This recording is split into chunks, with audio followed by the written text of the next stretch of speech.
Hindi na kailangang itaboy pa dahil kusa na nagsialisa ng mga Chinese research vessel sa Batanes. Yun nga lang, meron na namang namata ang mga bagong barko ng China sa Cagayan. Narito ang report ni Gio Robles. Bago mag-alas 10 ng umaga kanina, lumipad ang Islander aircraft ng Philippine Coast Guard mula Ilocos Norte. Patungong Batanes ang eroplano para isurvey ang bahagi ng karagatan sa pinakadulong bahagi ng bansa. Kasunod ito ng pagpasok sa ating exclusive economic zone ng isang research vessel ng China. Mula sa Lawag Airport ay nasa 2 oras na rin tayong nasa Ipapawid. Sakay tayo ng aeroplano ng PCG o Philippine Coast Guard para sa aerial mission sa bahagi ng Itbayat, Batanes kung saan namataan ang research vessel ng China. Habang nasa ere, pakalat-kalat ang mga naglalayag na barko, gaya ng oil tanker na ito na namataan namin pasado alas 11 ng umaga. Sa mga oras na yon, hindi pa namin naispatan ang sinasabing Chinese research vessel. Ilang saglit pa, 2 fisheries vessel mula sa Taiwan ang aming namataan 42 nautical miles northeast ng Batanes. Ilang beses niradyohan ng aming piloto ang mga dayuhang barko pero hindi sumasagot. Notify us of your intention. Your illegal activity will be reported to higher authorities. Over.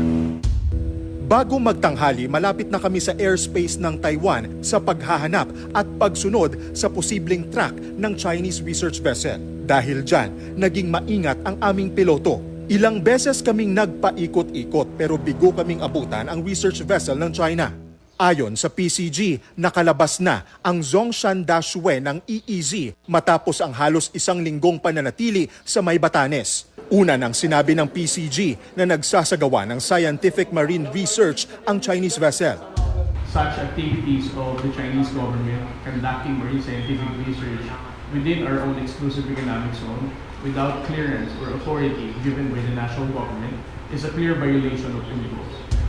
Pero ngayong hapon, kinumpirma ng PCG na may panibagong Chinese research vessel na namataan na naman sa may Santa Ana, Cagayan.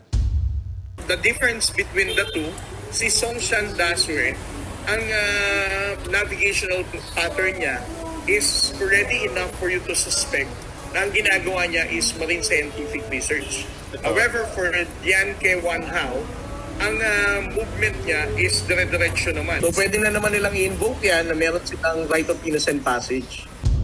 Sa Zambales naman, 4 na araw nang nagigit-gita ng mga barko ng Pilipinas at China. Makapigil hininga ang pinakahuling paninindak ng Chinese Coast Guard vessel 3302. Ayon sa PCG, ilang beses tinangkang banggain ng CCG ang BRP Cabra. Nangyari yan kahapon, 198 kilometers mula sa Palawig, Zambales. Bukod dyan, nag-deploy pa ang China ng dagdag na Coast Guard vessel para sindakin ang PCG vessel sa sarili nating EEZ.